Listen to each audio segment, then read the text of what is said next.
Ako'y pumunta sa isang tindahan para bumili ng isang kape. 1,000 ang binigay ko kay kuya. Sabi niya sa'kin walang panukli. Tumawid ako ngayon. Ako'y tumawid ngayon sa kalsada. Isang simbahan malapit sa amin. May isang tindahan, bukas pa ang ilaw. Di niya ba alam, 3:00 na ngayon, may pumunta pa rin doon.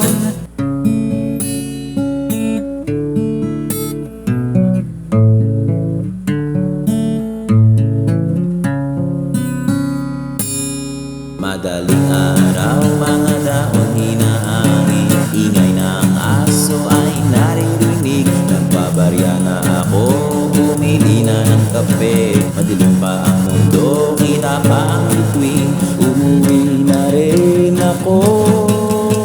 Kanina pumunta sa isang tindahan para bumili ng isang kape. 1,000 ang binigay ko kay kuya. Sabi niya sa'kin walang panukli. Tumawid ako